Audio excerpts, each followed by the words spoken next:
If you asked me 5 years ago what a wedding cost, I would have told you maybe like $10,000. And 5 years ago, $10,000 for a wedding would have sounded like a crazy amount of money. But here I am today, and my fiance and I are saving for a $30,000 wedding. Isn't that crazy? If you want a traditional wedding, and what I consider a traditional wedding is at a venue, maybe like 100 to 200 people, all the shenanigans. Then when you actually get into the nitty-gritty details of planning, getting all the quotes, looking at the venue prices, you just suddenly realize that weddings have become one of the most expensive single-day events that most people will ever pay for in their entire lives. And this is going to be a very personal opinion on whether or not this one night is worth this much money, but to me and my fiance it is. And I'm going to explain why in this video, as well as how we are going to budget for this. For those that want to jump right into the comments, yes, I know you can get married for a lot less. You can literally waltz down to the courthouse and get that paperwork signed, and poof, you're married. You can have a small backyard wedding. You can keep things simple. There is absolutely nothing wrong with that. But if you've ever looked into hosting a traditional wedding with family and friends, you can quickly discover that the cost will add up really fast. And I want to make a video for those who may be planning a similar size or style of wedding and tell you how I'm going to budget for it being a financially savvy individual. So, what I want to do is pull back the curtain and go into detail on exactly how my fiance and I are going to save for our wedding, what our game plan looks like, the sacrifices we're going to have to make in the short term, and some of the financial lessons we've learned throughout the process. Whether your dream wedding costs $5,000 or $50,000, the goal is the same. You want to start your marriage on solid financial ground, and you want to plan a wedding that won't put you in crippling financial debt.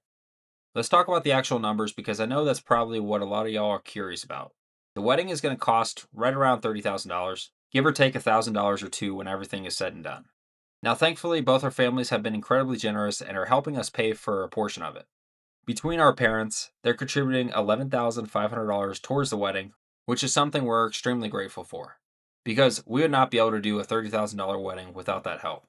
But that still leaves us with $18,500 that my fiance and I need to come up with ourselves. From day one, we both agreed that we didn't want to start our marriage buried under wedding debt and that we are not going to finance this wedding. The wedding itself is only one day, and the financial consequences of how to pay for that wedding can follow you for years if you are not careful, and we are not going to make that mistake.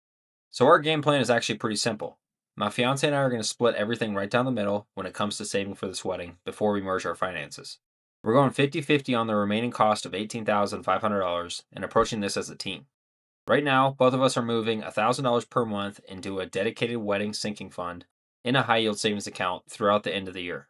And if you've never heard of that term before, a sinking fund is basically just money that you're intentionally setting aside every month for a large expense that you know is coming in the future. I like sinking funds because it builds in natural discipline for saving. Instead of being surprised by the bill, you're preparing for it a little by little over time. Now, does that require some sacrifices? Yeah, it does. That's $1,000 per month that isn't going towards investing. That's $1,000 per month that isn't going towards lifestyle spend in the present. There have definitely been moments where I've thought about something I wanted to buy, and then reminded myself that every dollar I spend today is one less dollar available for the wedding fund tomorrow.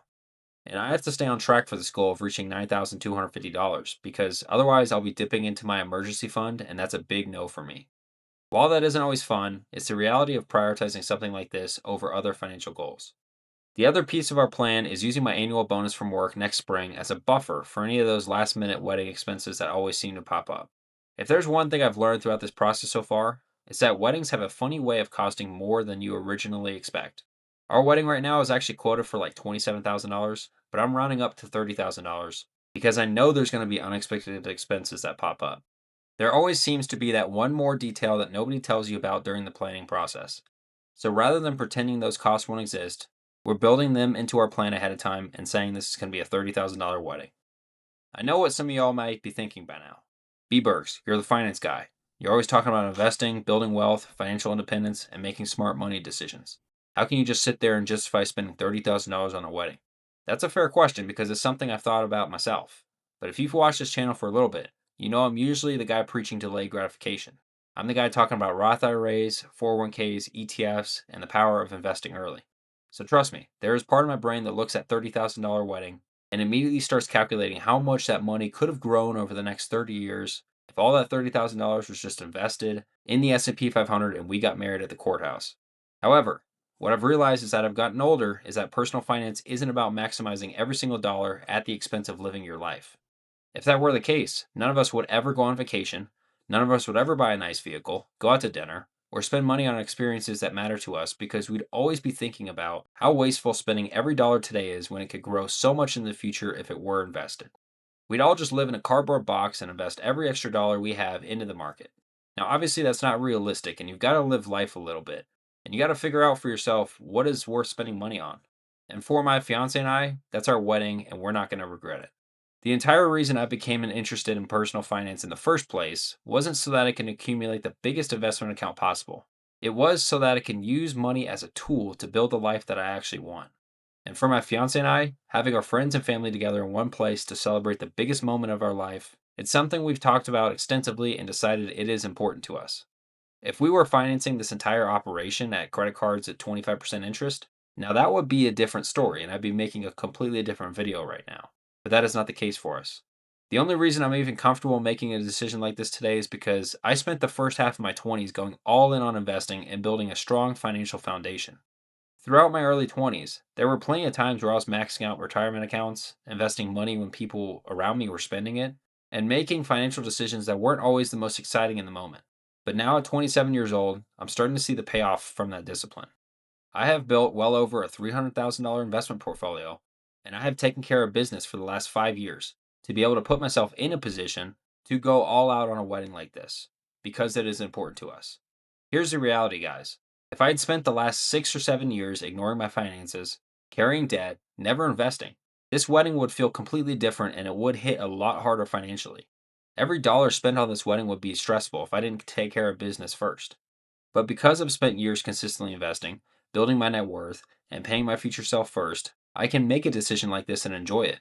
I don't feel like I'm sacrificing my investments at all because of this. I don't feel like I'm destroying my financial future.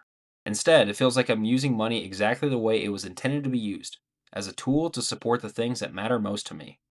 That's really why I'm always preaching the same message on this channel. Take care of your investments first. Build that foundation first. When you do that, something interesting happens. Opportunities come along where you can spend money on things that are special to you and you don't feel the guilt of spending that money. And instead of feeling like you're falling behind financially, you can actually go enjoy it. That's the whole point. The goal isn't to become a trillionaire like Elon Musk. The goal is to build enough financial security that when life's important moments come around and when I want to spend a little bit of money in the short term, whether that's a wedding, a dream vacation, starting a family, or something else entirely, I can say yes without feeling like I'm sacrificing my future.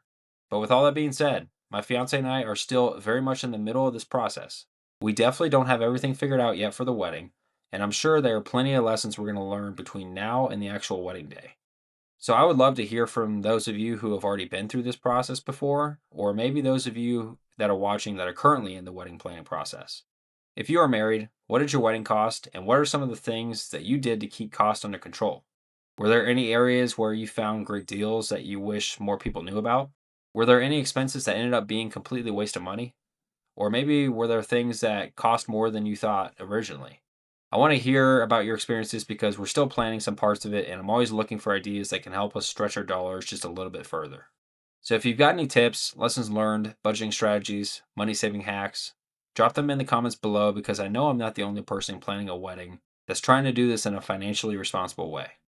As always, I appreciate you guys watching, and I appreciate all the support in this channel. And hopefully this video gives you a realistic look at how one financially minded couple is approaching a major life expense without going into debt. And remember, whether it's a wedding, a house, or any other big financial goal, the secret is having a plan, sticking to it, and giving yourself enough time to prepare. Thanks for watching, and I'll see you all in the next one. Peace.